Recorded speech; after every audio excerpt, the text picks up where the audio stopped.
Cuffs are off, man. Hey everybody, Adam Rank here. What's up, friends? Daniel Dopp here from the Fantasy Focus Football Podcast over on ESPN. It's Fabs here, Michael Fabiano from Sports Illustrated. You know who you can trust if you've got some questions about your fantasy squad?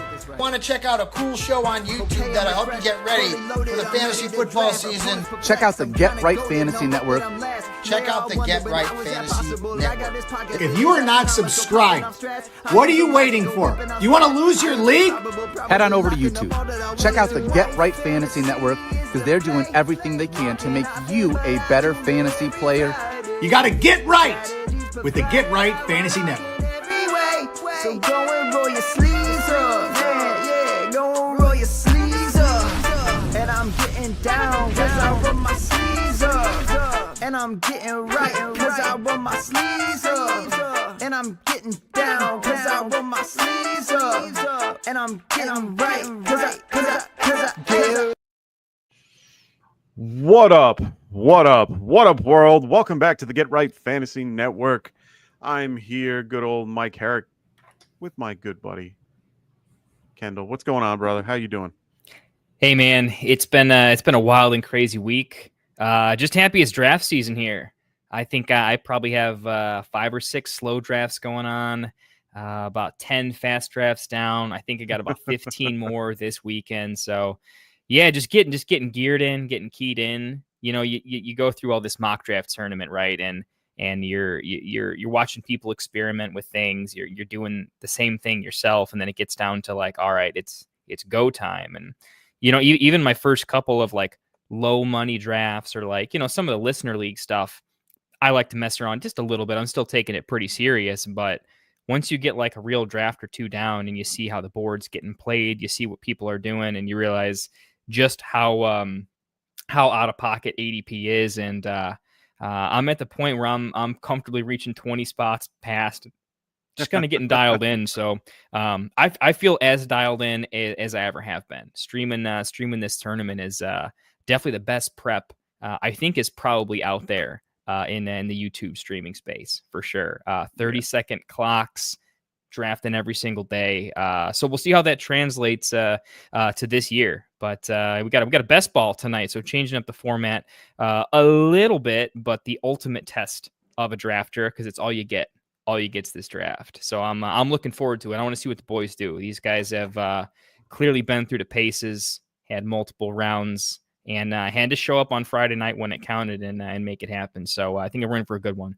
Yeah, man. I'm excited too, my friend. It's going to be a fun one. We got a best ball tournament tonight with those that won their spot in here. They all partaked in a best ball or a mock draft tournament.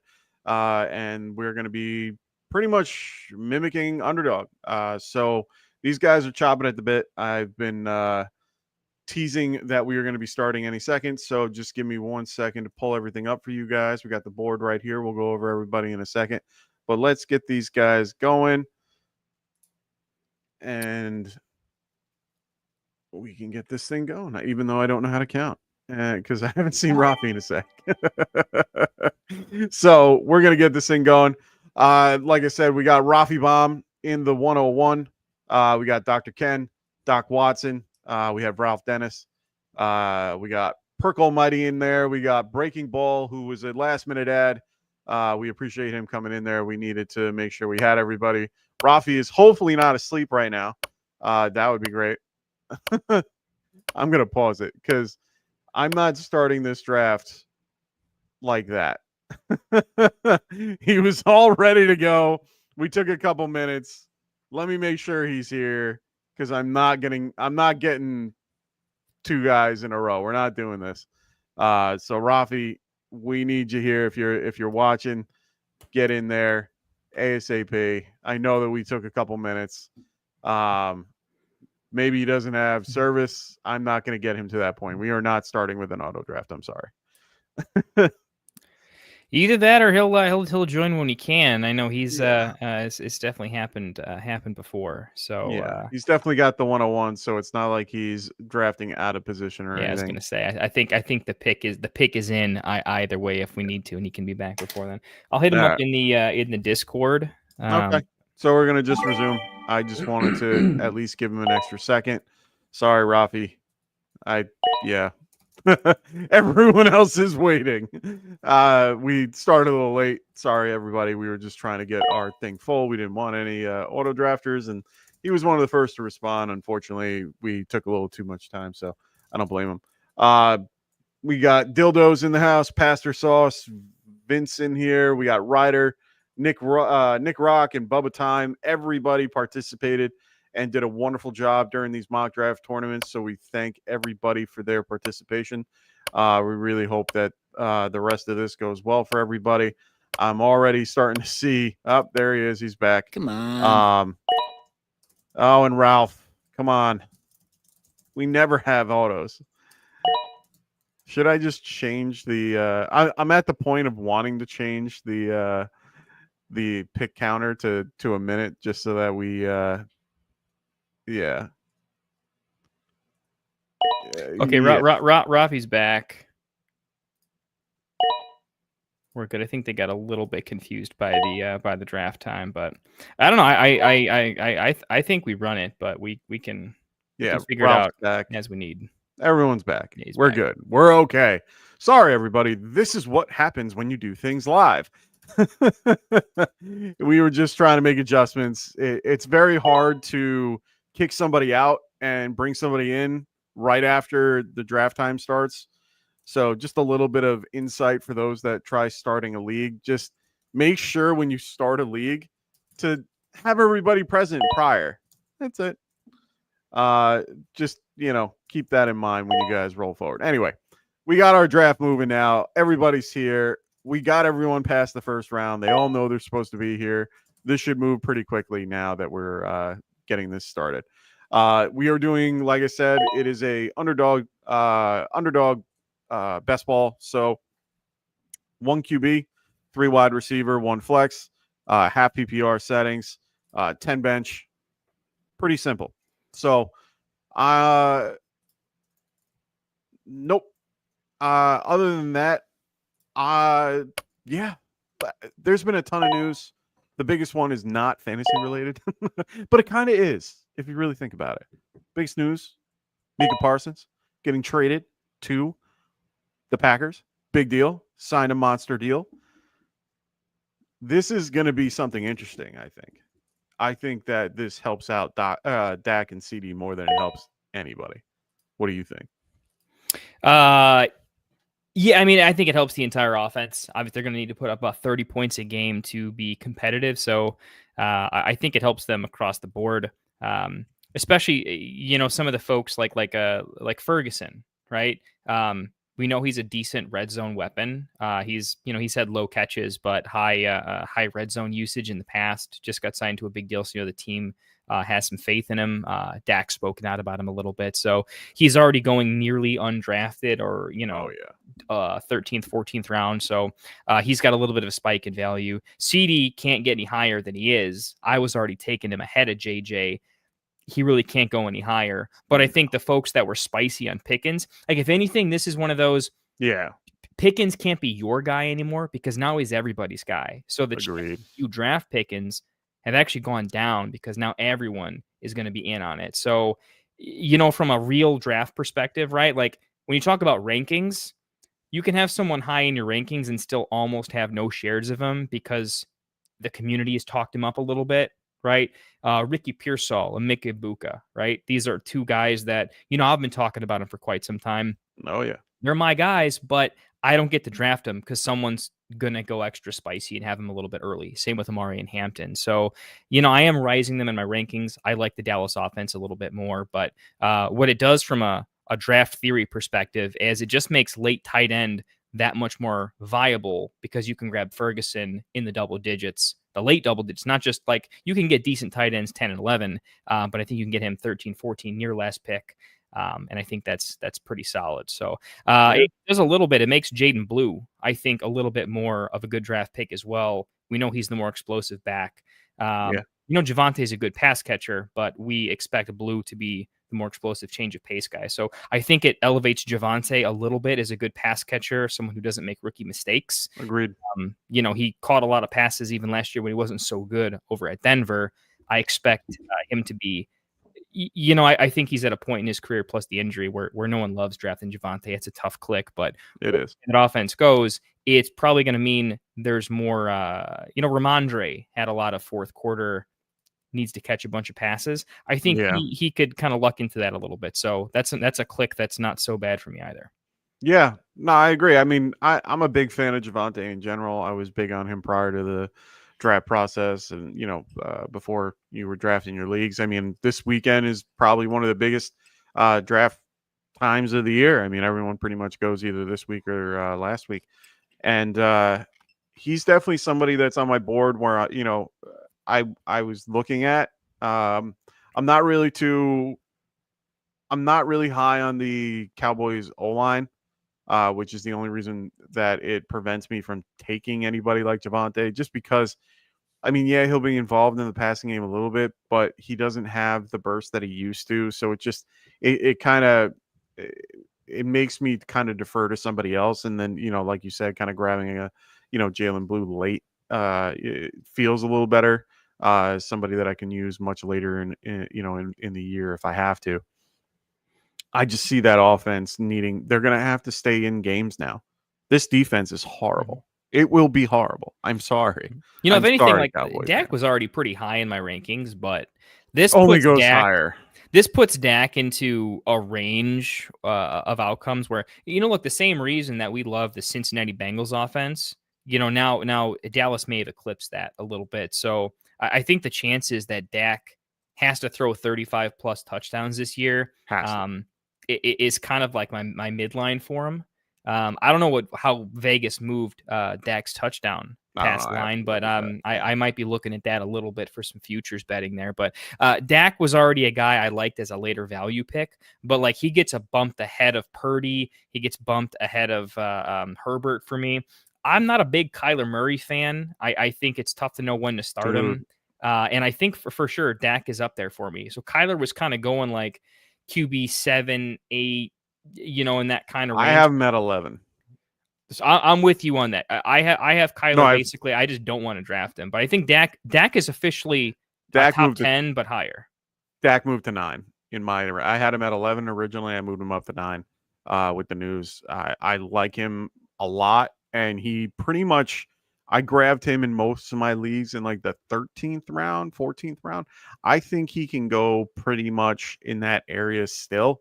I don't think people are fully on board or understand how this really truly affects things. This defense is bad. It's going to be really bad. With Parsons in it, it was average. I watch this defense more than most defenses because it's in my division, and I see them more often than most, other than some of them watches them every week. But this defense just isn't the same without him. Like, it isn't the same with him, isn't the same without him. He is a very versatile, very elite pass rusher. We were, I think Rafi and I were having the debate in the Discord today about the concept of like him and TJ Watt. And, we were both talking about his contract and so on and so forth. And, the concept basically of Mika getting this monster contract and JJ Earn, has a monster contract or TJ Watt. And if you look at the numbers from their first 4 seasons, so because TJ has already 4 more years on Parsons. Parsons is an elite pass rusher. He's just not a great outside linebacker. He's more of a DN. So I don't blame them for trying to have the argument of, is he DN, outside linebacker, all that fun stuff. He's got 52 sacks more, he's got 52 to 49 on TJ. He's good at solo tackles, things like that. Like he's a fairly good player in his own right, and demanding that type of money, good for him. I just see this as being a situation where their defense is just going downhill. They don't have DeMarcus Lawrence anymore on the outside. They don't have anybody on the inside really. Now that they got Kenny Clark out of the deal, which is like he had one Pro Bowl. It's fine. Like he's not that exciting to me. I think at this point, this defense needs a lot of work. They're going to have to stay in games. This is going to be an interesting situation. Like now that this has happened, how do you feel about the NFC East? Like what is a realistic like end of year standing for you? Didn't change anything for me. I already thought Dallas was going to be a bad team. Nice. It just makes them a little bit worse. Fair. I don't know what to do with the Giants yet. Interesting. I just think Dallas is going to be bad, but I like their offense. So they're going to be in a lot of one-score games, probably like the Falcons were in previous years, where they have a good offense, they have a bad defense. It's going to come down to, I don't like the coaching in Dallas all that much personally. I think me neither. I think coaching matters in the NFL, and I think from an organizational standpoint, coaches are affected by team leadership. Players are affected by coaching. It all trickles down a little bit. And so with bad coaching comes bad clock management, bad fourth quarter, bad play calling. Just folks aren't as synced up as they should be. So, overall, I think maybe drop Dallas by a game and a half or something like that. Maybe it gives the Giants a chance. But I think there's two clear front runners in the division. Someone's going to win and maybe someone gets a wild card in there, right? And I think that's what we're all projecting. So it doesn't have a ton of implications on the division itself because of how the division is. There's, I don't want to say too clear bottom of the barrel, but look, my Bears can be as good as they want to, but I mean, I was going to say, this trade affects the NFC North. Affects your Giants. You rolled into my next question of what you thought about the NFC North, but I mean, I agree with you in the context of the NFC East. I mean, it pretty much makes it where we're having a battle for third, with Dallas at this point, and it it's clear with the Eagles and Commanders above that. So now it's really just fighting for third, and hopefully maybe a spot, in wild card if we're that ambitious. Which, as much as I would always love to be a part of that, I don't think it happens. I'm pretty realistic when it comes to what I'm looking for. I'm good with a 8-9 season, but realistically, would I be okay with like 12 or 6-11? Yeah, I'd be okay with that. Like, it's better than what we had last season. It's pretty on par, and I'm pretty happy. But yeah, either way, it's gonna be fun. What do we think about your Bears now with all this going on? I mean, now you have Mika in there. I think realistic thought process, Lions, Packers, Bears, Vikings. I got the Packers I think they're going to be NFC champions. Be honest with you. Interesting. Down the stretch, their defense was already pretty good. It just got a lot better, but it actually plugged a hole. Their biggest weakness was their pass rush. They were actually okay at stopping the run a little bit. Yeah. They had an abysmal pass rush. And so I think this completely solves their biggest weakness. And their offense is built to put up some points. If they can just contain the opposing team a little bit, we love their run game already. I'm a big fan of Jordan Love. I'm not going to crown him or anything yet. I just think he's maybe a little bit more talented than people are giving him credit for.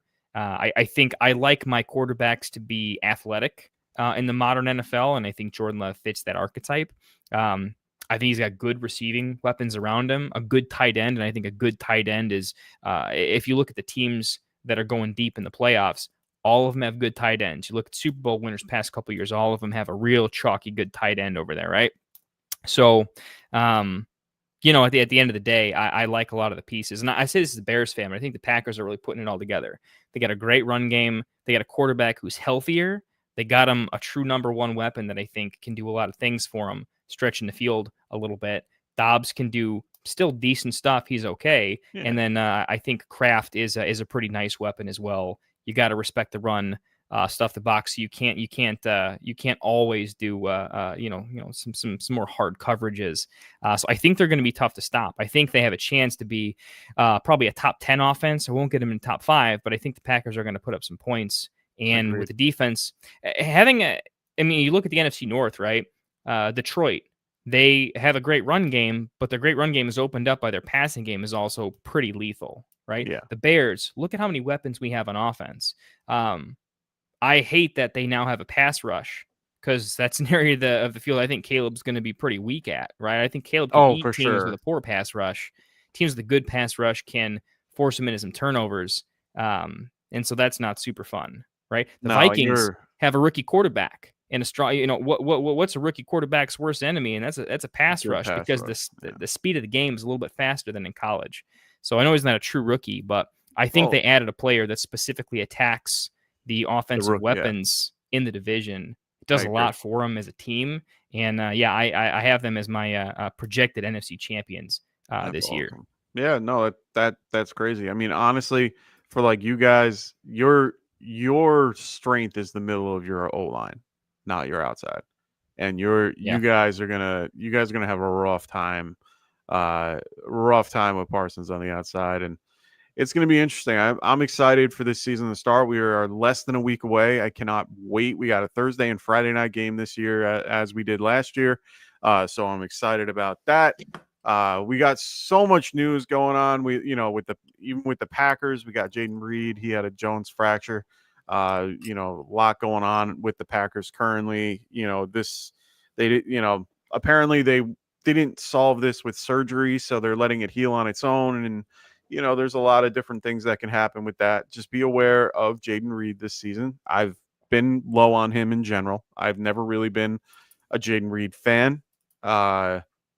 Very explosive, boom bust type dude. I'm good with his game. I respect what he does. Mini Debo, as everyone calls him. I'm just not on board, especially because of the injury. I heard about it prior to in the offseason and just wasn't feeling it. Those types of injuries linger, and I didn't want to be involved in any type of injury problem.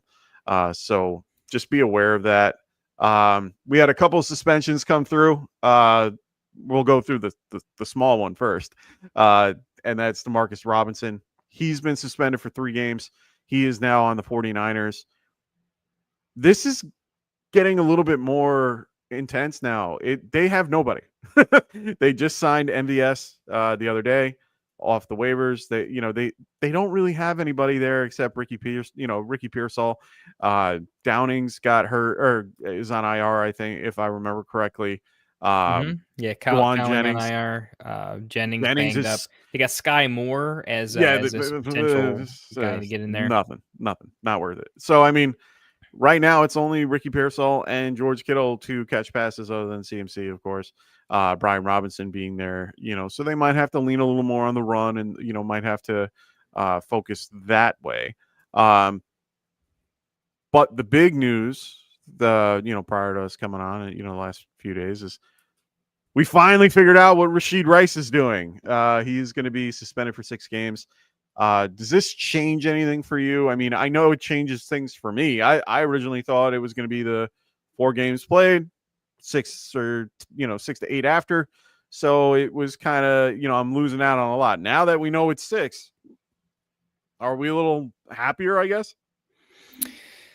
I mean, difficult take for me because I'm just fully off Rashid Rice. It's one of those for me personally. I want to be good enough at fantasy where I don't have to, for NFL futures betting and stuff like that, and for high stakes stuff, I get that I have to draw the line, but I just don't want to win a league where he's a meaningful part of my team. It's personal to me. I got other guys I can draft, and there's just no way I'm going to draft a ton of Rashid Rice and then have him. I'm also a big believer in off the field issues that are that stupid. I don't think the young kids learn as much as they do. So just be careful.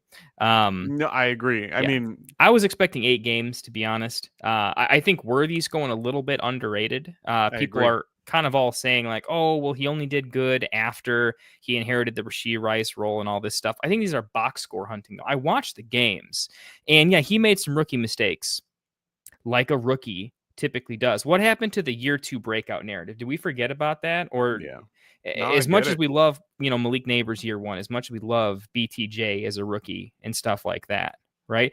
Uh, in the same token, we say, oh, but like, Rome in year 2 is going to be good because year 2 breakout. Same thing. He can get better. Xavier Worthy can get a little bit better. At the same time, Mahomes also just straight up missed him on a lot of routes. Oh, And yeah. and these are 60-yard touchdowns. Oh, He yeah. gets He's 2 of the big those guy. going the other way. His fantasy finish is going to look a lot different from a box score hunting perspective. Yeah. Travis Kelce, I think, is going to be slightly distracted. I think he dropped some weight, so he should be maybe a little bit quicker. But I think Kelce is going to be much more of a short yard. I think Kelce is going to pick up a lot of the short yardage stuff, and Agreed. Worthy is still going to be a big cog in getting these chunk plays. I think there's still a lot of jet sweep potential, the same way that Detroit used Jameson Williams in a lot of different ways to his top 20 finish.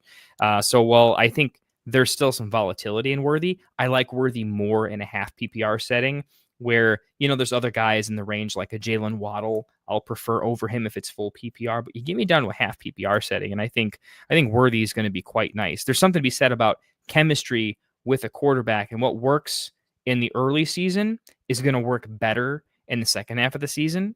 It's why I'm a little bit higher on TJ Hawkinson with the Addison suspension. I think he's going to need to get in there. So, I don't think it changes a ton for me. I think you have to slide Mahomes down your rankings a little bit, just knowing that offense could sputter a little bit and have to lean on a heavy run game, slow the temper of the game down a little bit. So I can't project enough offensive players doing enough things with Mahomes. So he slid down my rankings a little bit, but didn't change a ton for me. I mean, they still have Worthy. They still have Marquise Brown, Hollywood. They still have him, available. He's a little banged up, but he's fine. It's not like he's like super hurt. They just drafted, the kid Royal. They already said that he's a little banged up too, so he's not going to be starting week 1 as of right now. But they have other weapons on the field that can really be helpful. Yes, this is a short-term deal. At least we know it's 6 games and not more than that, which essentially was going to be the case, even if he played for the first 4 games. I'm less likely to draft him. I would probably draft Addison over him, if that makes sense. Or I would rather have more of Addison than Rice, just because of the lesser amount of games that we're going to have to worry about him being gone. Now, I agree with you 100% in the context of, if you're looking at the dynasty outlook, if it happens once, it could happen again. Most guys tend to, off-field issues tend to follow them. If they continue, they have to really, learn. I think it's one of those things where I think he learned the lesson, but I could be wrong. I don't know the guy personally, so I don't have anything that I can go off of. I wish I did to make things a little easier for us. But at the end of the day, there's not much we can really do other than just go with what we have. 6 games out. I mean, most of the time, most projections for everybody, it's 3 games anyway, because we always anticipate injury. So in this case, it's an extra 3. He could do just fine. I mean, we can look at Worthy's numbers from last year. He had, what was it? 1, 2, 3 top 15, which is pretty good. He had 11 targets in 2 of all the games that he played last year. He was heavily involved in most. It's going to be interesting to see. He actually had similar numbers to Rashee Rice at the end of his rookie season. So they're not the same player. They play different types of, they have different games. We're going to have to wait and see how it all works out in the long run, but I'm pretty confident that it's going to be a really fun season for the Chiefs this year, all in all. So I'm excited. I just want this season to start. It's crazy. More fun little news. We found out that Adam Thielen is now he got dealt and went back to Minnesota. We have Keenan Allen in LA. We have what was the other? There was 2 others. What were the Oh, I had them all. I talked about them this afternoon, a couple days ago. What was it? I have it right here. Give me one sec. I always forget. Amari Cooper going back to the Oakland Raiders, and Brandon Cooks going back to the Saints. So, yeah, there's the other one, Johnny. Thanks, man. I mean, so many crazy things happening in the NFL today. I'm really excited. I just want this all to, get started. The Thielen news was kind of fun for me because it can bring up a guy that kind of went undrafted in a lot of our mock drafts until recently. And that's Jalen Coker. I'm really excited for this guy. I know he's a slot third guy. I get it, whatever. I think he could do a little bit better than Xavier Legette. You're not going to hear any arguments from me. I'm Okay. completely. You're a cokehead too? Oh, most definitely. Yeah, sign me up. I'm not a huge believer in Xavier Legette. I don't think his separation metrics are good enough for the NFL for a quarterback like Bryce Young in particular, where you need a little bit more separation. Agreed. I feel like what Coker brings to the offense is a little bit more impactful than what Legette can. So, while he's not going to be on the field in as many two wide receiver sets, just because the nature of how that works. Yeah, Legette's bigger too. I like his outcome. I have not been impressed by Xavier Legette. He's not the archetype of player. And I hate to say it. I think Trey Harris is a different type of prospect, but I was leery on him because I don't like these late big body breakouts. I just don't think they have the innate speed and quickness, and I feel like they finally get there because they grow up. But I want an earlier breakout age, and Xavier Legette was very old when he broke out, and he didn't play with the best weapons on his own offense. So I'm not saying Coker did or anything like that, but I think there's a lot of red flags that Xavier Legette is just going to fall into the archetype of player that just doesn't typically work out, where there's a lot of history of, undrafted free agents and folks from smaller schools that can do pretty good work in the slot just by being a dog. Yeah. And I think he's got that in him. I don't think he's Julian Edelman or anything yet. No. But with some work ethic in the right situation, I think I would invest more into him in that particular scenario. So I like what he could bring. We know Tet was banged up a little bit in camp. I think T-Max can be fantastic. I know he hates being called Tet. So, but I do think that Coker could be a meaningful part of that offense for sure. Yeah, I mean, he didn't do a ton last year. Just to, he had the two really big games, where he caught a touchdown, which were big for him. But he seems to be one of those guys that just knows how to get open. He's going to be playing the slot a lot more than he used to. They're going to keep Legette and T-Mac on the outside. They still have Javante. I'm going to get his name wrong. Javant Sanders. We're just going to call him Sanders. Jatavian. There we go. Jatavian Sanders. On the field. So I mean, there's a lot of impressing in camp too. Jatavian looks pretty nice too. It could be a year two breakout for him to some extent. 100%. He's a guy. He's a tight end that I love getting in. All types of, even in best ball, I love grabbing him late because he's just somebody that can, definitely break out this season with Bryce. And, you could see their connection last year, now with Tommy Tremble down. And, there's so many different avenues for this particular Panthers team. I'm really excited to see what they can do this season on offense. Chuba with Rico Dowdle. I mean, there's just so many fun things that could happen moving forward. So really, really excited about that. If anybody's in the chat, if you guys have questions, throw them out there for us. That's what we're here for today. I know we're here for this mock draft championship. We are just kind of running it in the background. I've been looking at it every so often just to kind of give a check. I like a lot of teams here. Really liking Nick Brock right now. One of my favorite builds so far. In my head, low on the QB, but I'll let that slide. I know it's Drake May. I'm just not, it's not a sexy pick, but it's definitely so far the team overall looks good. What are any sticking out to you as we're looking at it? I like Dr. Ken's team quite a bit. I think Jay Will is nice there. I think he's going to go with the elite tight end hyper late build, which I think he's making work pretty good. Oh, for sure. Pollard, one of my absolute favorite RB2, RB3s. Oh, Don't yeah. like the Ray Davis pick, but do like Eckler. And then also just getting nice value at QB. Purdy, Williams, you know, in this format, only need to start one. I think that can kind of make some sense. So just took a peek there. Yeah. Basically, when I look at teams, I'm not a big fan of middling tight end. I would rather go elite or go like 3 late. Okay. Just because you can also flex them in this format depending on what happens. So to that extent, Mr. Dill, I like his team because he went super late at tight end. He could go like Ferguson Pitts or something along those lines, or you can go 3 with Ferguson Pitts Goddard or something along those lines. I think that can work. But going a late JJ McCarthy makes a lot of sense. I think he has the upside to have, it's an NFC North team, so there's going to be games where he needs to throw for 3 passing touchdowns. If he rushes in the occasional touchdown or has the 50-yard rushing game, that's one way to get a ceiling outcome.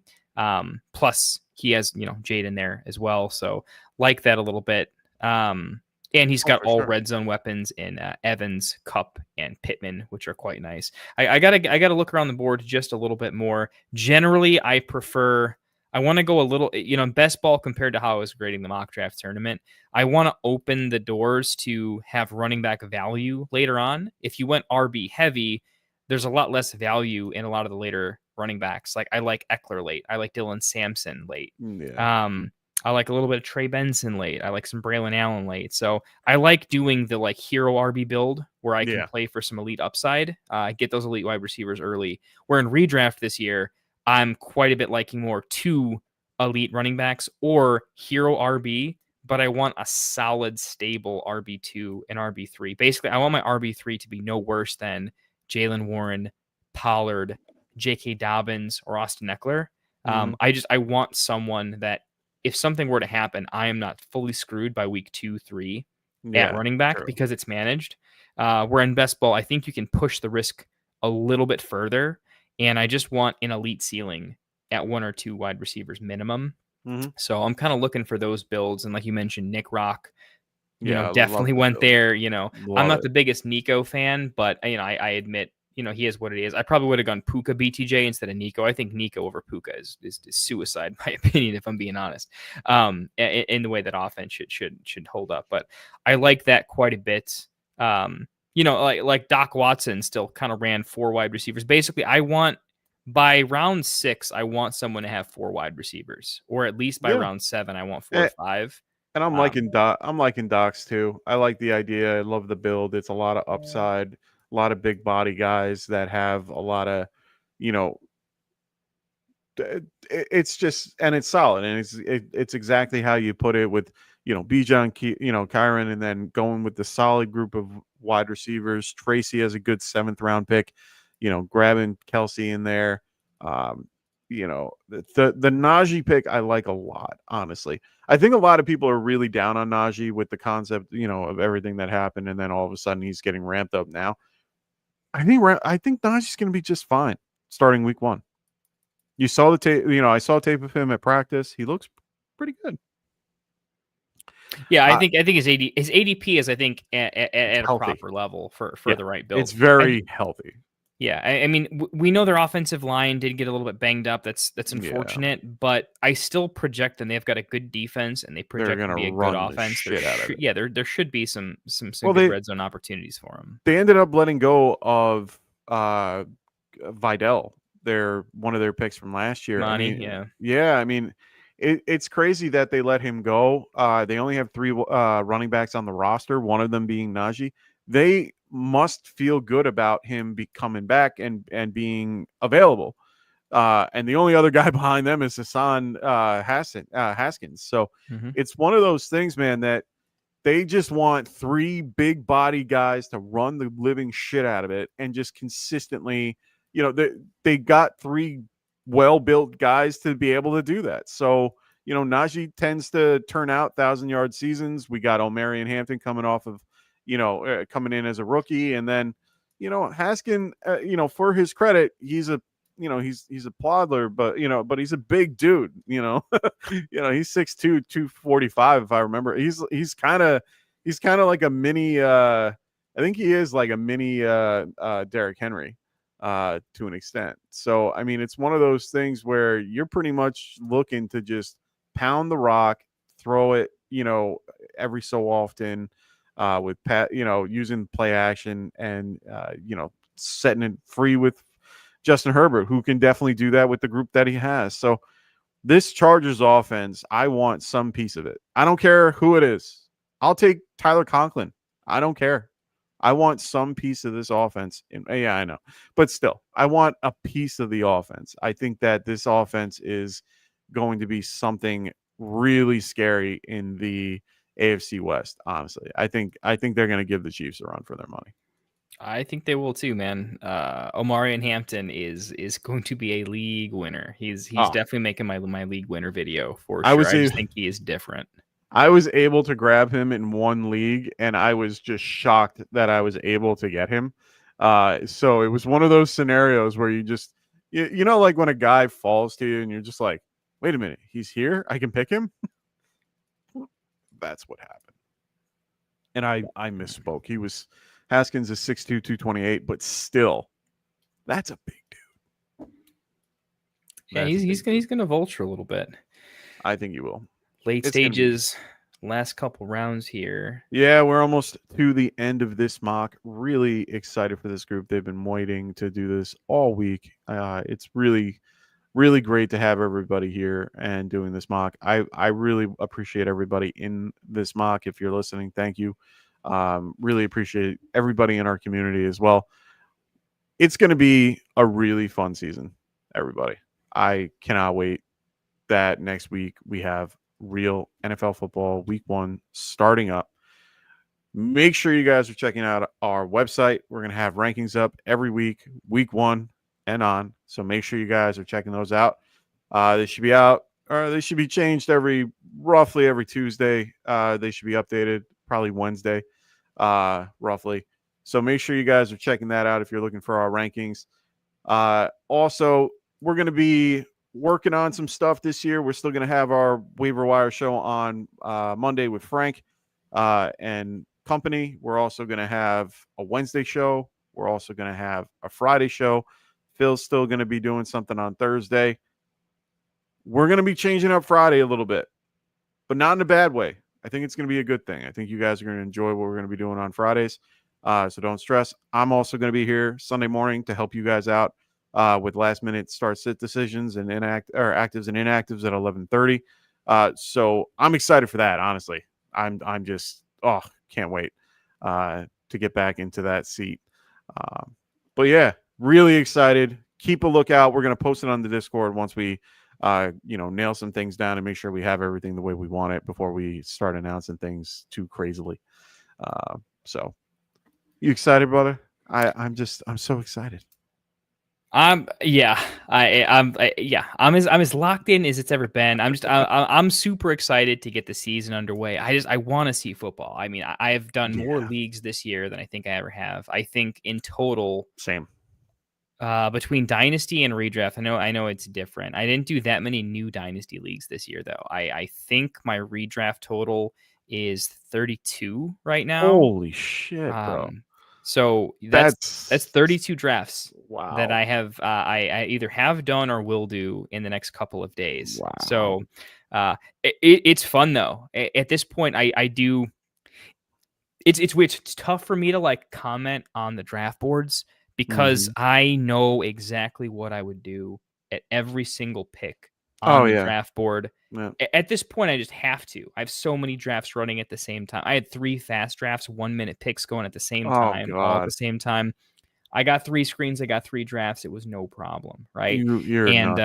It's nice to get to that point where I don't need to have my rankings up. I need no apps, no help. I just see the matrix and it happens. But I don't know how it's going to play out, right? You get to this point as an analyst where you get so confident in your prep. We'll be backpedaling week 1. But how's it going to play out, right? Yeah. So I hope I haven't done every draft the same. I've definitely tried to be a professional about it and say, look, it's not all about doing every draft kind of the same. I want to hedge my bets a little bit, change the builds up a little bit. I have a lot of overlap in the guys that I like and my guys when I can take them.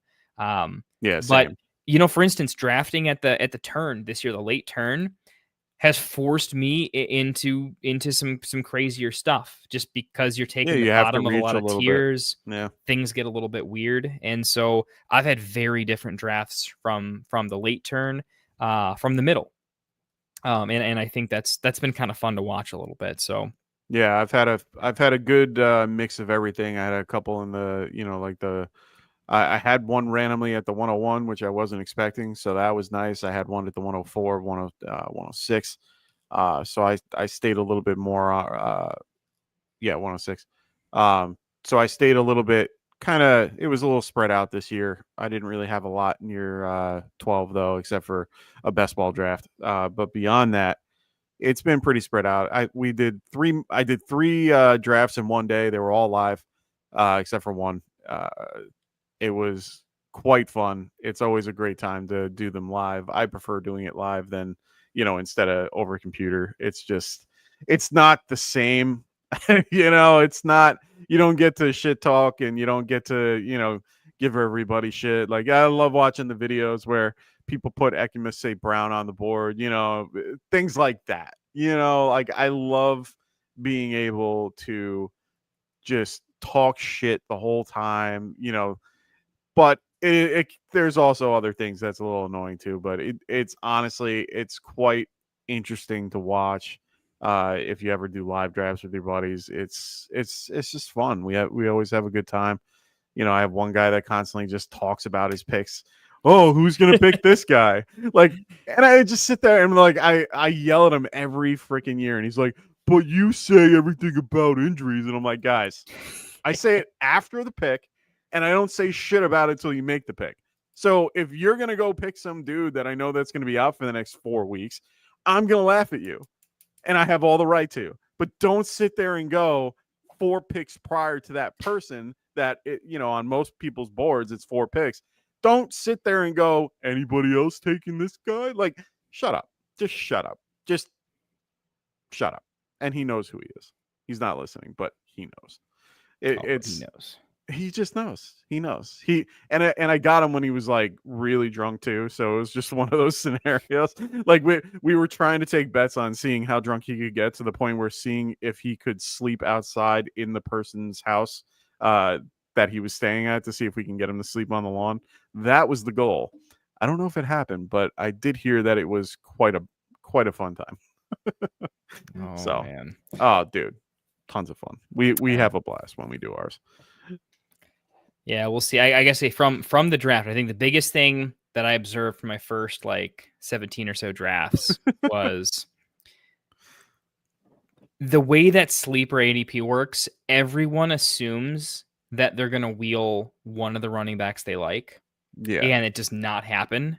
It's the big thing I noticed. I figured that my call going into the draft season was, there's this big flat tier of a bunch of wide receivers that no one really knows who they like the best.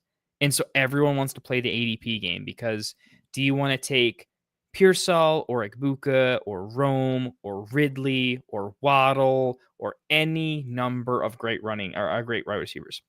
And so because there's a billion of them, literally a round and a half's worth, it's this tough decision of how do you play it?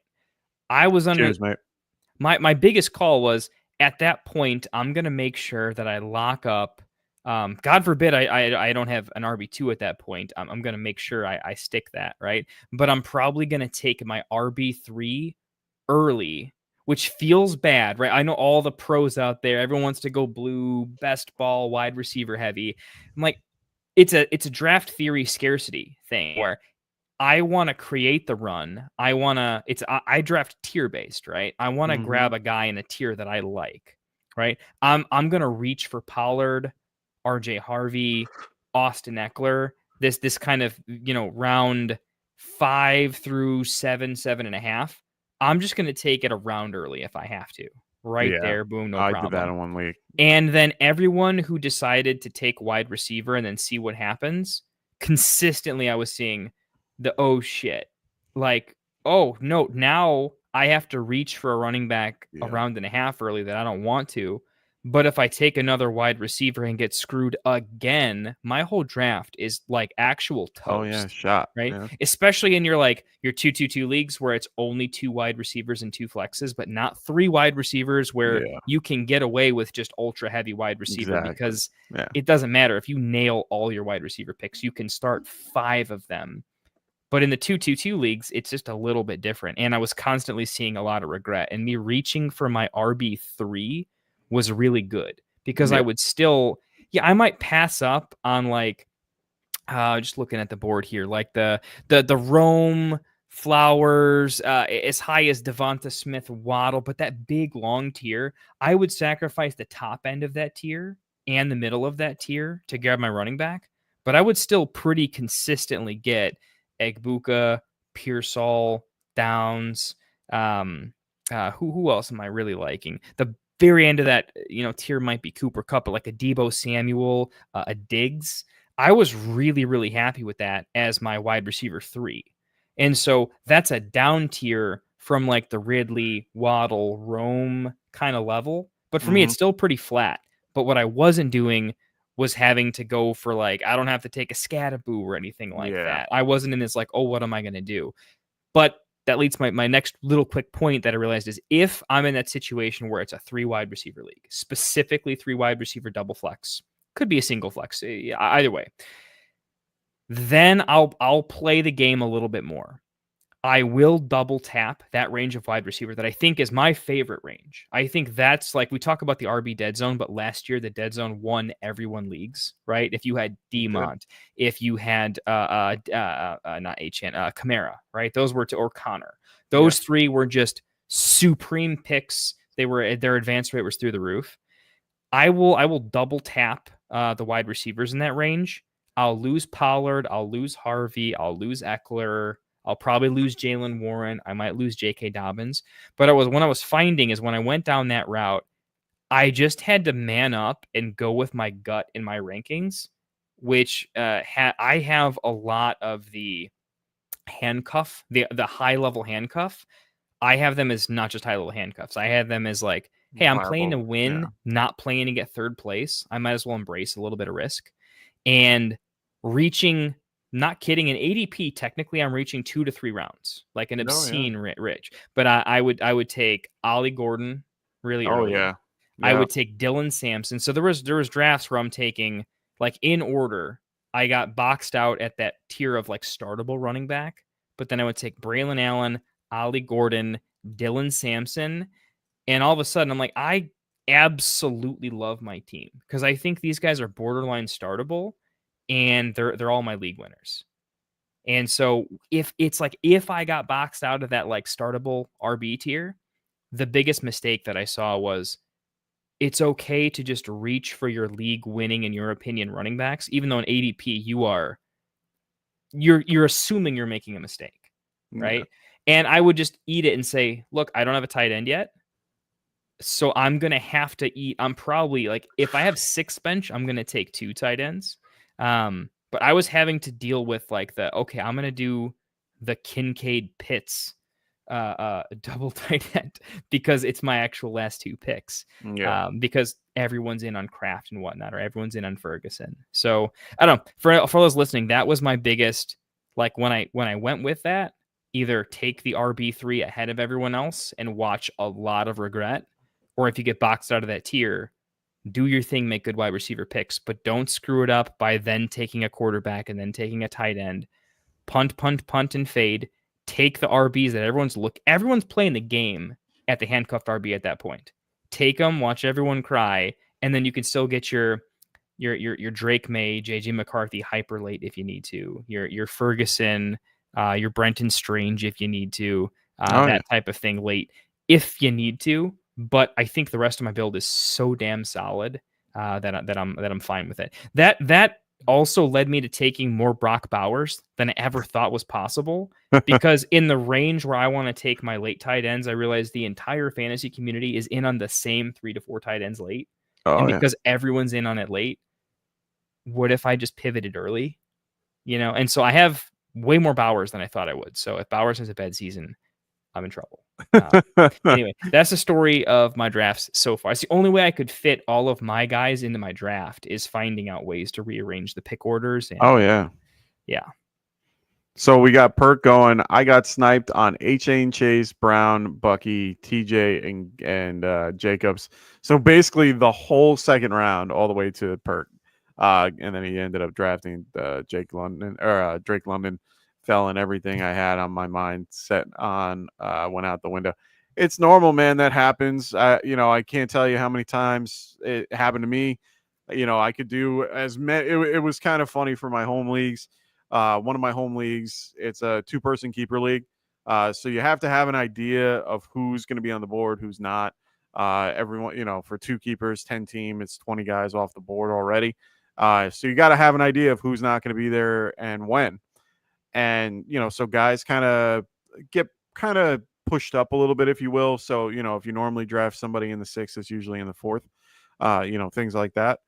And I didn't have a first round pick this year. I traded it away because last year I wanted Drake London. I got him, tried to win that year and just only got 4th, unfortunately. But I ended up doing like 100 mocks, and a lot of them just came out with James Cook every time running into me every time at the 104 or 104 or no 105 or 205. I'm an idiot. Anyway, I basically just kept saying, I'm like, oh God, this is probably what's going to happen every time. Right. And then it ended up happening. And then I, ended up getting sniped right before with O'Mary and Hampton. I wanted him over Kenneth Walker, had to go that way. DJ Moore after that. And then, I was like, okay, I knew in the 6th round I had to kind of go quarterback. And I'm like, all right, let's see what happens. Patrick Holmes is probably going to go here. And he didn't. And I was planning on going Bo Nix right there. And, but I was also looking for Cortland Sutton in the 4th round. Didn't happen. So many things kind of changed and pivoted. And, I was going to go Crossley in the 7th round. And, I ended up going Ricky Pearsall, like little changes that you have to make throughout the round to make your team good. And, I felt like I did an okay job with pivoting when I needed to and how I needed to. So you just got to be patient with your picks. Don't expect everything that you do all the time. It's always going to be a little different. Rafi going 101 is rough. Snipe. But if Henry Barkley and/or H.A. goes down, I'm covered. Yeah. True. Yeah. I mean, look, the interesting thing is, like, as a fantasy community, we're all in on the same guys, Yeah. I mean, I'm going to answer Adam real quick. No, not at all, especially in standard. Correct. That is the correct move. You do not like. Why do you think you're crazy though, Adam? Because here's the thing. That's not crazy. On 6 catches, just 6 catches, the difference between half PPR and standard, that's 3 PPR, right? Mm-hmm. The difference between 9 and 12 to 15, right? 3 points per game is massive. It's absolutely massive in standard. And also, who scores more touchdowns, right? It's going to be high volume RB1s with elite snap share that get all the volume. I don't even have Chase in. I have all the big top 4 running backs, including CMC, ahead of Chase in standard. I don't play any standard. I don't recommend it. I think it's. Yeah. I could go ad nauseum on it. It's a broken format. It's a not fair format. If you're playing standard, you have to play auction. Because anyone who has the early running backs have a massive advantage. Huge advantage. And it also limits the later picks. Like, later picks have such less value that format leans into variance. Exactly. It's just a really bad format, to be honest. But if you're forced into it, it's a work league. It's something. As you get into more and more fantasy, it will help you get better at the game to do less and less of that format. But yeah, that is the object. It could be if it's Bijan or Barkley 100% in that format. Maybe even Henry at the 103, 104. Absolutely. Yeah, I am in no way upset with that. I mean, honestly, I had a call from my cousin yesterday, and he was like, "I have the 101. Who should I go with?" And I sat there for a minute, and my cousin's a very smart guy. And he knows a good amount about fantasy. He sometimes second guesses himself, and he's like, should I be going Jamar Chase? It's half point PPR. I'm like, of course you should be. it's a huge advantage. And then I'm sitting there like, he's like, well, I was thinking of Bijan. And I'm like, let me double check. What is the league? And he goes, half point. I'm like, you're going Jamar Chase. Like, it's not even a question. I told him, I'm like, if it's standard, Bijan's your choice. But this is not a standard league. So Bijan, in 9 times out of 10 in a standard league, you're going for the running back just because of the concept. They have more of the ability to score than anybody, especially on the goal line and things. You're better off going with the running back. And even when we do start sit in the beginning or during the season, I'm going to tell you to go with the running back in standard in most situations. So Rafi goes, I was going to take Bijan at the 101 here and build off that, but running backs dried up real quick here. Yeah, I mean, you ended up going with Henderson and Pacheco. I think those are 2 really good picks. You ended up grabbing Ollie Gordon a little bit later and Will Shipley and Keaton Mitchell to kind of round that out. Blake Corum now with the news about which Mike LaFleur, we have to have a talk about the concept of giving carry on a little less, so we'll see. Isaac Garendo, we'll see what happens there. There's injuries everywhere in 49er land. You never know. So I don't think you did anything wrong there. It definitely limited it a little bit, but I think overall you did a good job with, picking up the guys that you needed. Adam goes, love it. We are stuck in the past in this league, kickers and standard. Hey, let's be clear. It's okay to have kickers. I am the only person here that's going to say that. I know Kendall's not high on them, but I love kickers in a league. It just throws that extra wild card out there. It makes it fun. It makes should be a free league though. You shouldn't put money on it. Oh no, unless you like playing roulette. No, then definitely have 3. That's kickers. exactly have what it. Kickers. No, but have that's all kickers. That's the fun. I have for years. So some of my favorite matchups of all time in my fantasy leagues have all come down to a kick, or all have come down to a tackle, all have come down to something, because it is always more fun when that is involved. If you are just sitting there waiting for like I get like a catch is always fun too, or an extra yard or whatever, like that's always fun too.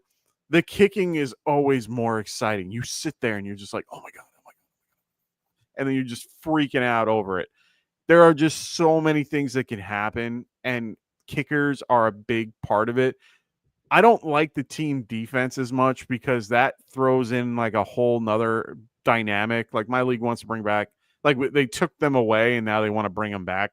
I'm like, what's the point if you took them away? Like I rather just use IDP instead. It's just more fun. You get to you get to root for players instead of full teams. It's like, come on. Anyway, don't stress about it. It's one of those things that you bring up every year to your commissioner. Just easily just go, hey guys, is anybody else interested in doing half PPR this year? That's what we do. We, at least every year, we sit together prior or in a group chat. We all throw out a poll and, and just ask. It's like, hey, who would like to do this? And then everyone votes on it. You get all 12 guys or 10 guys or whatever. And then you go from there. Because then it's one of those diplomatic things where we can, or democratic things where we can figure it out, and you then have everybody in agreement, and it just makes it more fun. So just keep asking; you'll be fine. Also, keep in mind there too. Why do you play fantasy, and what are you looking for? Before you do something, ask why you're doing it. Here's why I ask that. Right? There are different leagues for different purposes. Oh, for sure. But you should have a thought process, because here's the thing. There are leagues that I have, like I started playing fantasy a long time ago, right? And I got a lot better than a lot of, I call them my friends, but I don't know them in real life outside of fantasy in many circles, right? I got a lot better quickly. And then I started to make this a thing that I fell in love with in a hopeless sort of like, until I'm doing this full time, I probably won't be happy. So, and I think you guys know I promise I spend a lot of time with my kids too. You guys are fam here. So the big thing I'm saying is everything's fluid now. You can join a million different leagues.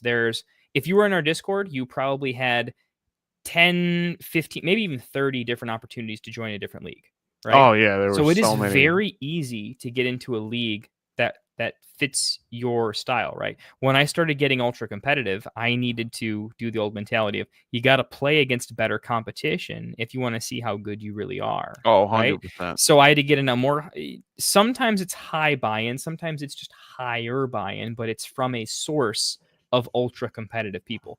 The economy got a little bit rough. I know I had to do lower buy-in leagues. I didn't get to do the FFPC stuff that I wanted to do this year. I wanted to be in a couple $1,000 leagues Yeah, this those year. would have been fun. Couldn't do that this year. Next year, if this season goes how it should, and I can spin it into next year, I want to do $1,000 and a $2,000 league, and I want to vlog it every step of the way. I think that would be a lot of fun. But what I'm saying here to those folks that have those crazy leagues, are you in that league not really to play fantasy, but fantasy is the backdrop of a social conversation. It's where you guys tell your jokes, you talk about this or that. It's the hangout. It's the group text, right? It's fantasy, but it's a group text. That can be a thing, and you can have that. I have a $10 winner take all league. That's just a bunch of fantasy dads for the most part, and it's really cool. And I don't want to say it's not beneath me, because fantasy is awesome and it's got a purpose in a lot of different places. Different things. Yeah. You know, there's a lot of that. You know what I mean? And I think if you're in that league because it's fun, do it. You just don't have to stress about it.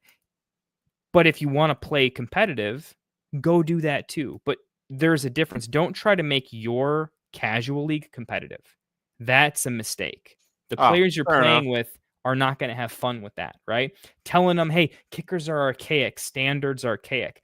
You're talking about game theory, and you're talking about the sport that I love in terms of a sport versus this fun gambly thing that they do, right?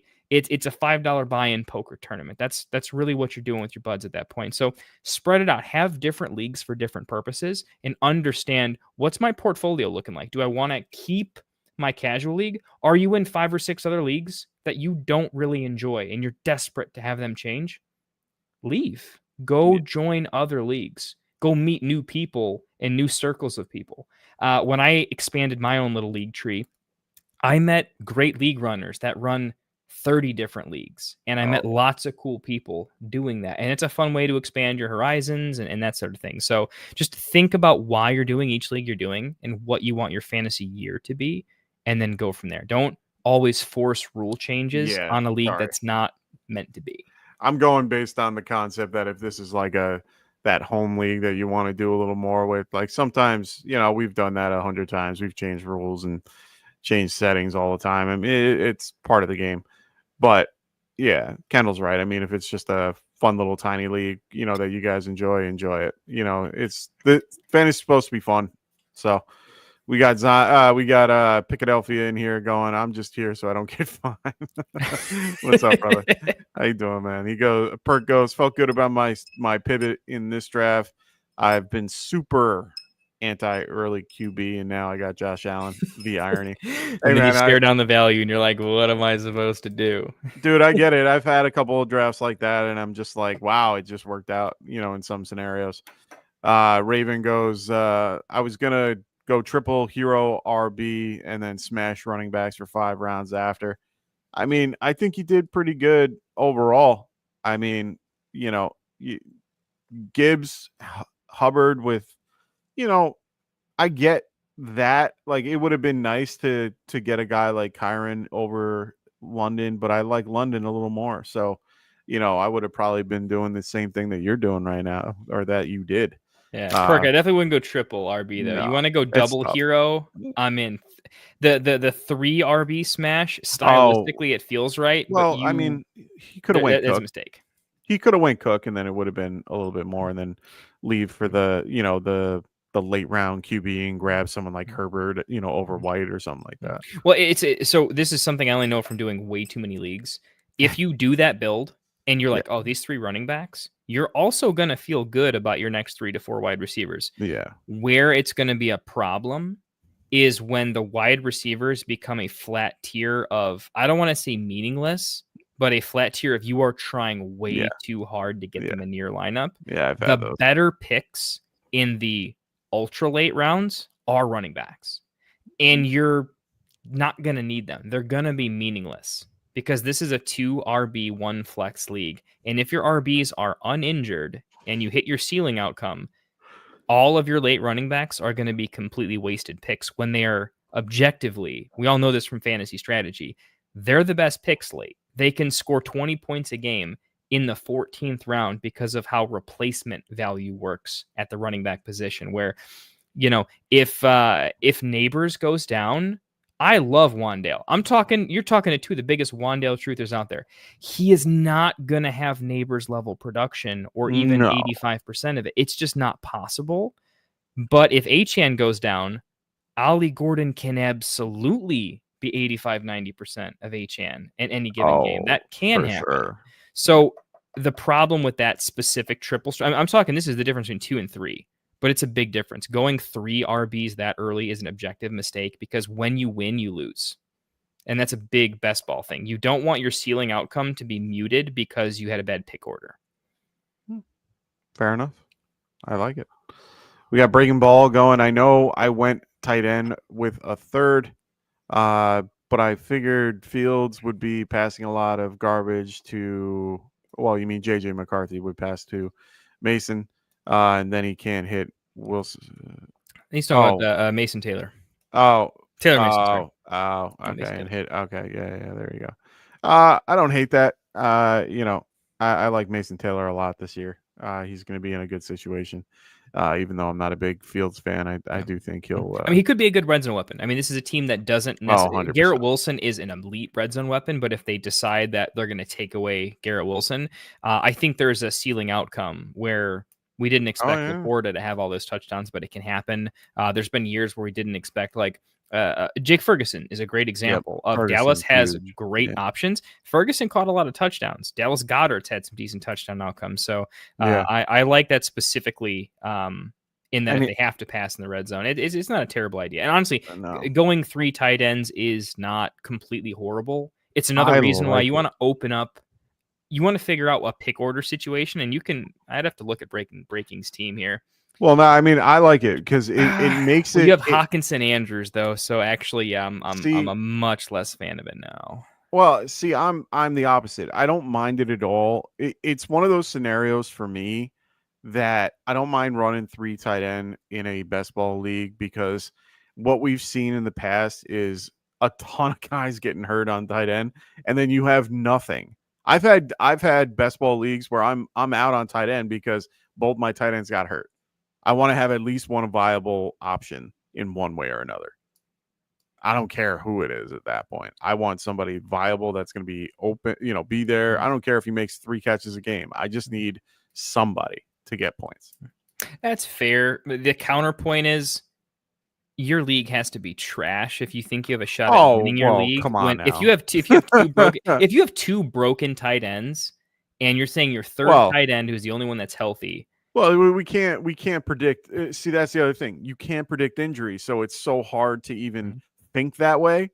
But you kind of need to think in the context of if every guy is going to not play 3 games at least, I want to make sure that I have a guy that's going to be playing.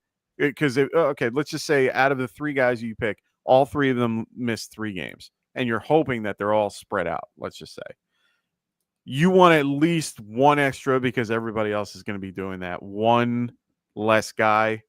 I'm telling you, there's years that we've had where a bunch of tight ends went down and you had nobody. You had absolutely and that's the ones that were drafting the late round tight end. The guys that were drafting like Kate Naughton and who was it? Who was the other guy? Tyler Higbee. Like all those late round guys were getting hurt near the end of the season. And then you had nobody on your team. You had nobody, absolutely nobody with that late tight end situation. It's nice to grab a couple of really earlier tight ends like Breaking did. I prefer. Did your league pay third place? I paid, I don't remember, but probably. I'm just saying you have to finish in the top first 2 to pay, but really you need to go for a win, right? Yeah. No, I get it. I'm just saying if your tight ends get injured, you lost. You lost your league. Yeah. That it is what it is. In best ball, you don't have the managed luxury. I think the best ball is about, did my draft beat your draft? And the outcomes. I'm picking as healthy as a players I can think of, guys that I know that are going to be involved, guys that are going to be out on the field the most. hoping that it all works out. So I'll even throw it. So breaking. He can be a flex when needed. If he's your flex, you're going to lose.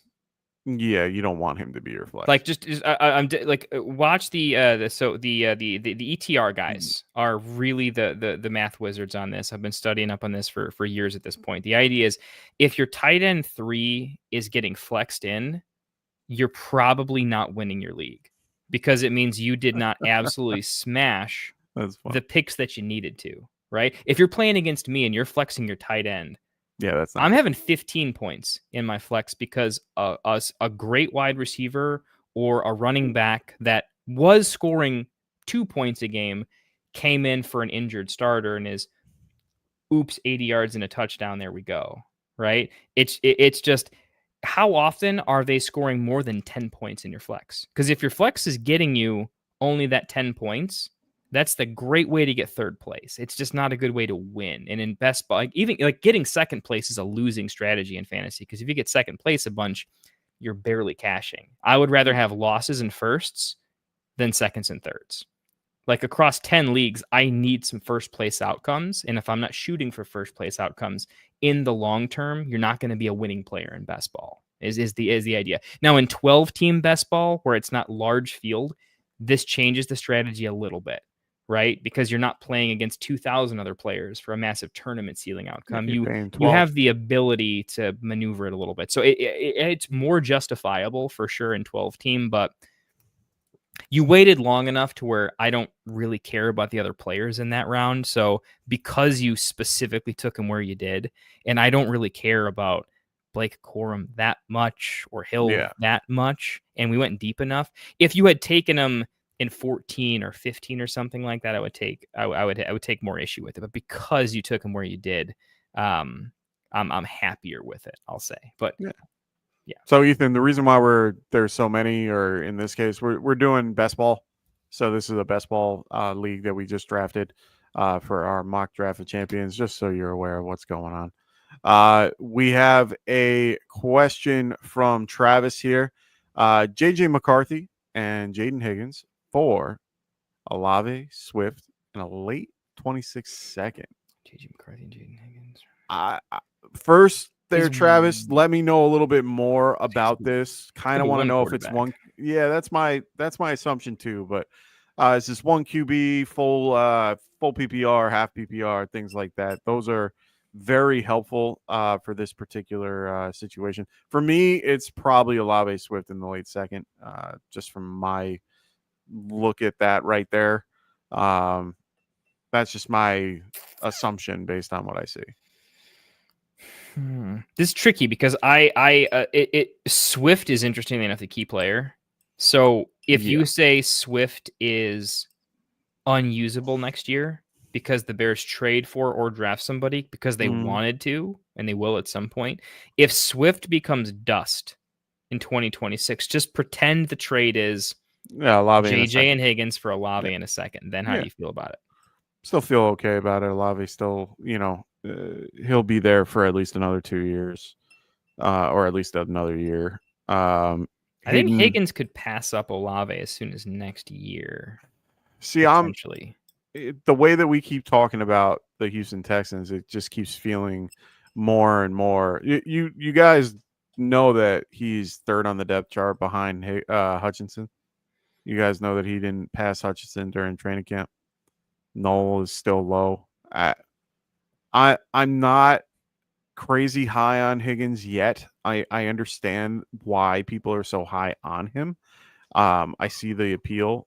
I'm just not there. I'm also not sold on JJ McCarthy either. One QB is where he only has his value, and to me, he's a QB2 at the most. We'll see what it does. I mean, yeah, he's got the best, one of the best wide receivers in the league. So it's hard to, to hate him. So if we're arguing about it, it means it's pretty close. It's one of those things where I'm probably denying it and then moving forward. The draft year changes too. I don't think 2026 is not 2025. It's not 2024. If you've played Dynasty long enough, I don't know enough. It doesn't matter so much in drafts where there is a deep tier of something. Particularly, it has to be at running back because deep wide receiver doesn't matter because day 2 wide receivers have such a low hit rate. It just is. It's a thing. Despite how hyped they get, the idea of a late second almost always falls into a massive tier break of everyone that's hyped up or has potential and a good offense. They're all gone, right? A late second is in the same tier of players as early thirds. That's just true. Oh, yeah. Just how it is. So change late 2022 to early third or mid third and do that litmus test, right? And assume that Swift is at best a committee back next year. Swift becomes Austin Eckler next year in terms of long-term dynasty value. Swift is going away at some point. It's happening. Yeah. This feels play in a 3-year window. The 2026 second it's not a second. It's a very bad second. Call it a third. Call Swift massive bleed. You should never trade for a running back that's 27 or more in dynasty. Well, it's just a bad play unless you're winning right now. Well, this is my thought is that this team is in that scenario. It feels like he's trying to get something to contend and giving something away to get that. And yeah, it's too early for me though. If you want to contend, why are you trying to contend in the preseason? Your best player could get injured tomorrow. Hey, this is a guess based on the players that are going to and from older to younger. You know what I'm saying here? Yeah. I think you're right. I think this is that type of play. Yeah. I think never do win now plays preseason. Don't ever do it. You don't know how your team is. And more importantly, we don't play for third place, guys. I can't preach this enough. Stop trying to play for third place in dynasty. And get your value. Get your value in the preseason. You can spin later. Or do the thing where you're like, okay, you just want to get into the playoffs, right? Whether you're the 3rd seed, the 4th seed, the 5th seed, the 6th seed, doesn't matter, right? If you get in, you can flip a second for Devontae Adams or something. But until that happens, always go with it's like playing the stock market. You want a stock that's going to appreciate because you're getting dividends on that stock as it appreciates. And you're getting dividends on Higgins. You're getting dividends on JJ McCarthy. And whatever your static value is for the other side of that trade, it's depreciating day after day after day. So the longer you're in that league, the worse that trade gets for you. So if you don't win your league this year, it's worse next year. But it's also worse in year 3. If you're going to be in your league for 3 years, that trade starts to be abysmal by the 3rd year. Yeah. And that puts you in a situation where if you didn't win, you made an objective mistake. I like to have hope for the future because fantasy's fun, but it's also fun when you're always better tomorrow than you are today, because then you can get, oops, I win. That's a good way to go. Where you're like, if I don't win, I'm in trouble. That's not fun anymore. So I tend to take the fun side of that trade, which is youth. Yeah, no, I agree. Rafi asks, do we use any kind of trade value calculator for Dynasty? Mike, okay. I'm curious your answer on this. I feel like it's very different personally. No, we both actually, we know the answers to this for both of us. I do, but I don't use it as gospel. I use it more as like a blueprint to try to make a better trade, or at least to see if I'm getting swindled to the point where I'm like, no, like I don't always use it. It's just a quick little barometer of understanding like what's going on around me, because it's just how I am. I know Kendall doesn't. I know Kendall isn't, Kendall is very good at reading the markets and seeing how players are and focusing on those particular things, has his own things for those. I tend to use, I'll use keep trade cut, but I don't usually, like I said, I don't use it as gospel. I just make sure that they're as close to fair. But I also know that there are going to be some times where, it says team 2 is winning the trade, and I'm sitting there like, okay. And it's like well over the line, like a fair. I just try to bring it into the middle. And to be honest, I only really use it in my home leagues, and it's more for the guys in my home leagues that, throw the 1st round pick for everybody. It's like, hey, look at this. See how it's wrong. See what you're doing wrong. I'm using a app that, like, I ended up getting not gonna lie, I ended up getting a trading a 4th round pick for Justice Hill.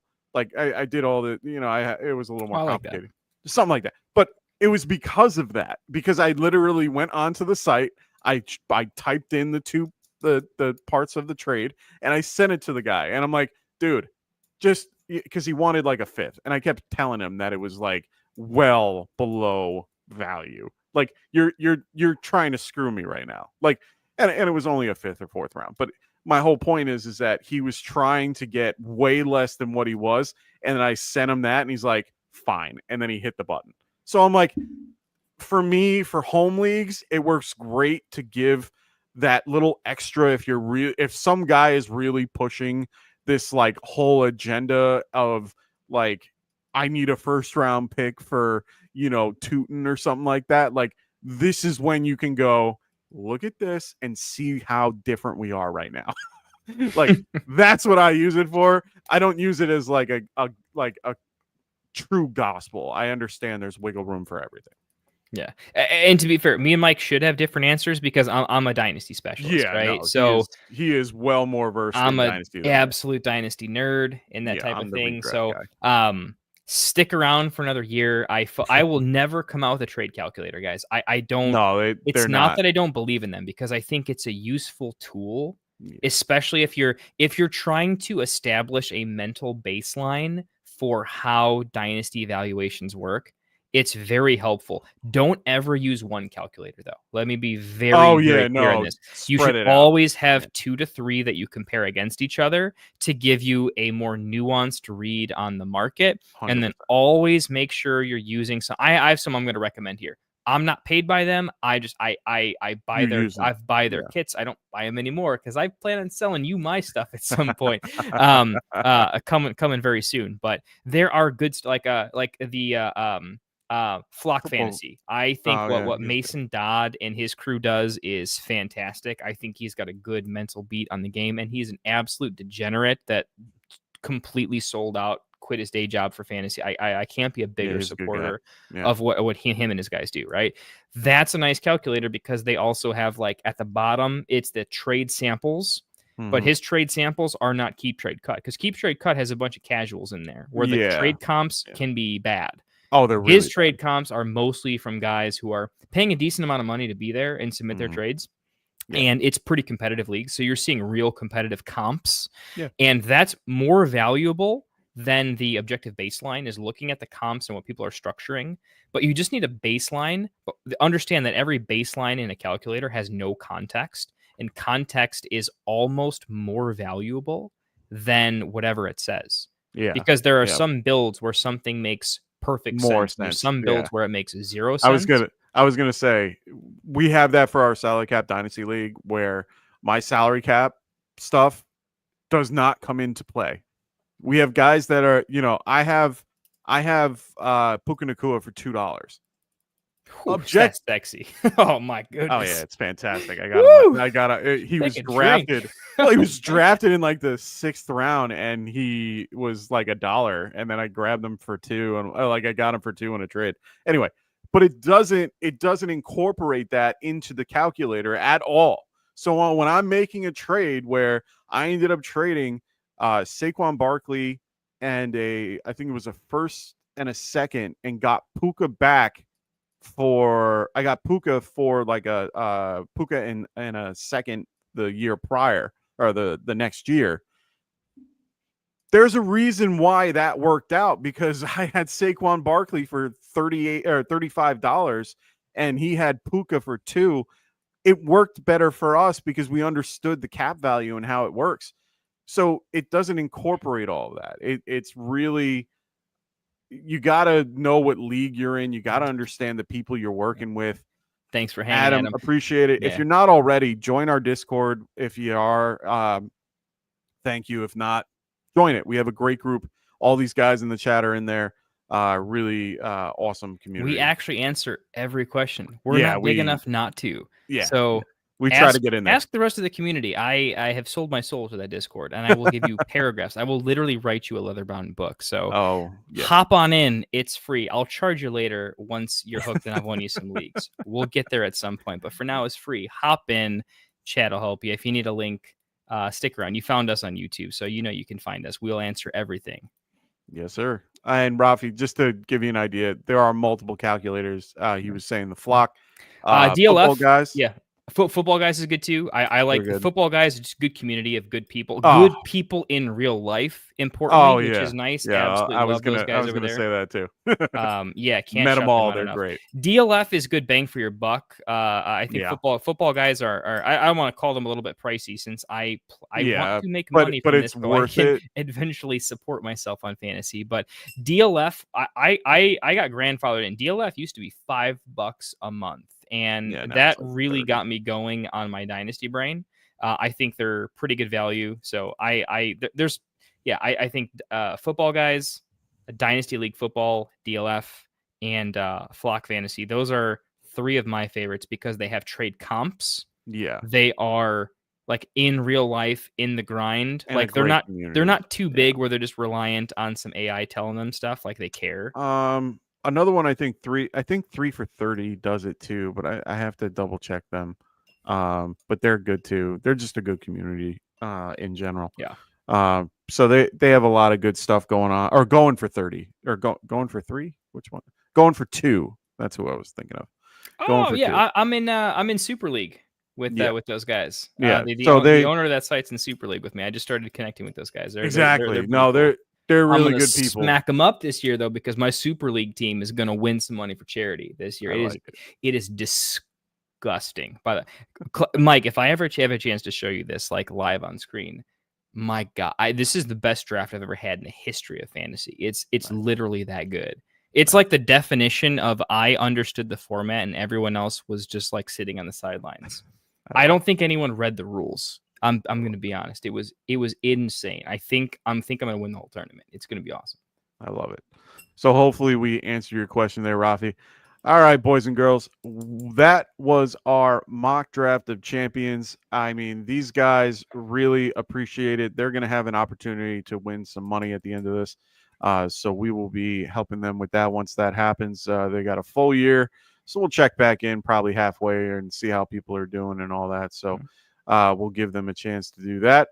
Otherwise, like I said, we're going to be starting in-season content starting technically next week. Like almost right now. Yeah, kinda, almost. Yeah. Basically. Yeah, I'm just not going to be here Sunday. I don't think we're doing Monday just because of the concept that it's not the season yet. Then we have the first game on Thursday, and then we have a game on Friday. I don't want to miss that game on Friday, so we'll see how that goes. No, I'll be here. Oh, well, then I might be here too. I don't have a life outside of fantasy. So Friday nights, I'm yours, guys. We will be doing fantasy after dark. Friday. You know what? I'll have it on in the background. I'll be here. I just want to watch the game. It's one of those things where now that football's here, I want to be able to watch it. But I'll still be here on that Sunday, regardless of week 1. So whatever that is the, what is that? The 6th, 7th, whatever. Something like that. Something like that. The 4th is the first day. 8th. There we go. I knew it was around there. So I'll be here on the 8th, regardless, on that Sunday morning to help you with your first week of fantasy. So really excited. Really, really can't wait. For those that are just watching now, make sure you guys click the like and subscribe. Make sure you guys, if you haven't already, do those things. Make sure you guys get into our Discord as well. Like I said, we've been talking about it all day. I update with injuries and news as much as possible. Kendall is always in there answering questions one way or another. Phil's in there too. Frank gets in there every so often. So make sure you guys are in our Discord. We are going to be posting everything in there as much as possible. We'll answer your questions, all that fun stuff. We'll be updating the Discord as we go throughout the in-season as well to help make things a little bit easier.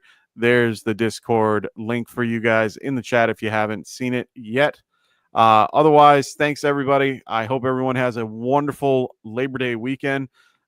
Please to make sure everybody stays safe as well. I know it's always a fun weekend, but please stay safe. Have a wonderful weekend, and we'll see you guys next Thursday for the first game of the year. Really excited there. Kendall, enjoy, my friend. Always a pleasure. All right. I always wait for you now. Yeah, that's fair. No fantasy after dark tonight, man. We're going to bed. Calling it tonight. Get in the Discord. You get in the Discord. we will be there for sure. Yeah. But hey, I got a long trip to Montauk tomorrow. It's gonna be fun going to the Hamptons on Labor Day weekend. Yay! Yeah, buddy. Hey, Classic, play some music for these folks. All right, later, babe. Wanted to white fantasy is the play. Marking nothing but I to